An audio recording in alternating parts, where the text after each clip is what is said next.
ఈరోజు ప్రత్యేకించి మాంసకృతులు లేక ప్రోటీన్స్ గురించి మాట్లాడుతున్నాము. దీంట్లో మనం తెలుసుకోవాల్సింది ఏంటంటే, మామూలుగా మన ఆహారంలో ముఖ్యంగా 3 ఉంటాయి. 1 పిండి పదార్థాలు, 2 మాంసకృతులు, 3 కొవ్వు పదార్థాలు. వీటిలో పిండి పదార్థాలు, కొవ్వు పదార్థాలు మనకు శక్తినిస్తాయి. ఈ మాంసకృతులు లేక ప్రోటీన్స్ మనకున్న స్ట్రక్చర్ అంతటికీ ఫార్మేషన్కి, మన బాడీ అంత స్ట్రక్చర్ తయారవడానికి ఎక్కువ ఉపయోగపడుతుంది. అలాగే మన జీవన క్రియలు చాలా జరుగుతూ ఉంటాయి. వాటిల్లో ఎన్నో ఎంజైమ్స్, హార్మోన్స్, ప్రోటీన్స్ దోహదం చేస్తాయి వాటన్నిటికీ.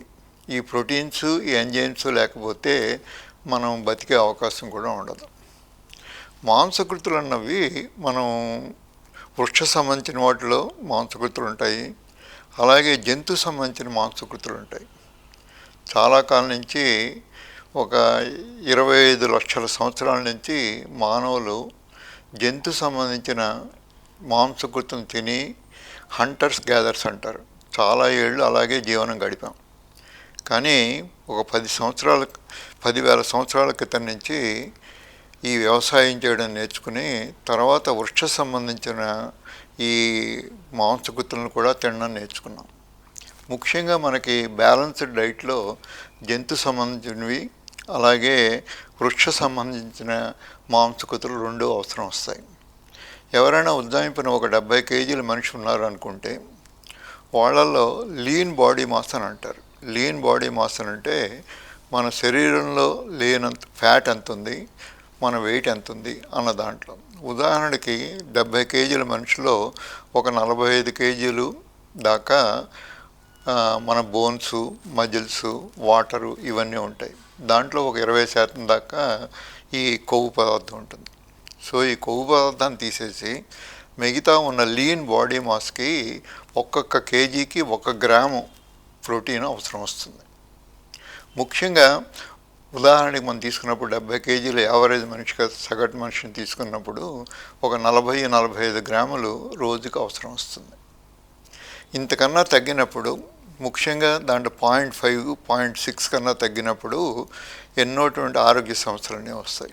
అందుకోసం సంపూర్ణ ఆహారంగాను, అలాగే మిగతా జంతు సంబంధించిన వాటిలో ఎగ్ చూసుకున్నట్టయితే అది సంపూర్ణ ఆహారంగా ఉంటుంది. ఒక ఎగ్గు దాంట్లో ఉన్న అడ్వాంటేజ్ ఏంటంటే, ఆ కోడి పిల్లకు తయారు కావలసినటువంటి మాంసకృతులు, కొవ్వు పదార్థాలు, మిగతా కావలసిన అన్ని విటమిన్లు, మినరల్స్ సమపాళ్లలో ఎన్ని అవసరమో అవన్నీ కోడిగుడ్లో ఉంటాయి. అందుకోసం కోడిగుడ్డు ఒకటి తీసుకున్నప్పుడు మనం వేరే ప్రత్యామ్నాయంగా మిగతా వస్తువులన్నీ వెతుక్కోక్కర్లేదు. అందుకోసం కోడిగుడ్డు లాంటివి ఎంతో ఉపయోగం. ఎన్నో సంక్షేమ కార్యక్రమాల్లో చూసినప్పుడు ఎక్స్ స్కూల్లో ఇవ్వడము, దీనివల్ల ఖచ్చితంగా కొన్ని గ్రాములు కాకపోతే కొన్ని గ్రాములైనా వాళ్ళకి అందుబాటులోకి వస్తాయి. ఇది కూడా మంచి పద్ధతి. చాలా ప్రభుత్వాలు వీటిని ఎంకరేజ్ చేస్తున్నారు. ప్రతి స్కూల్లోనూ, అంగన్వాడీ కార్యక్రమాల్లోనూ వీటిలో కూడా ఇవన్నీ కూడా వచ్చేటట్టు మనకున్న ప్రోగ్రామ్స్ అన్నీ రూపొందించారు. చిన్నపిల్లలకి ఇంకా ఎక్కువ అవసరం, ఎదుగుతున్న పిల్లలకి ఇంకా ఎక్కువ అవసరం. కండలన్నీ డెవలప్ అవ్వాలన్నా, బోన్స్ అన్నీ గట్టిపడాలన్నా, ఎదుగుదల మామూలుగా రావాలన్నా, మామూలుగా ఉన్నటువంటి హార్మోన్స్, మామూలుగా ఉన్న కెమికల్ రియాక్షన్స్ ఇవన్నీ రావడానికి పిండి పదార్థాలు, కొవ్వు పదార్థాలు కన్నా మాంసకృతులే ఎక్కువ ఉపయోగం. మాంసకృతులు సరైన పాళ్ళల్లో లేనప్పుడు ఇవి ఎదుగుదలే ఆగిపోతుంది. అందుకోసమని అతి ముఖ్యమైనది ప్రోటీన్స్. అలాగే ఎప్పుడైనా ఉపవాసం చేస్తున్నప్పుడు మన శరీరంలో కండలు కూడా కొంతవరకు కరిగి మనకి ప్రోటీన్స్ కొంత లోపభూయిష్టంగా ఉంటుంది. అటువంటి పరిస్థితుల్లో కూడా మనకి ఆరోగ్య రక్షణ కావాలి, ఇమ్యూనిటీ పెరగాలి, రోగరక్షణ కావాలి అంటే కూడా ప్రోటీన్సే. అందుకోసం ప్రోటీన్స్ లేకుండా మనం ఎక్కువ కాలం బతకలేం.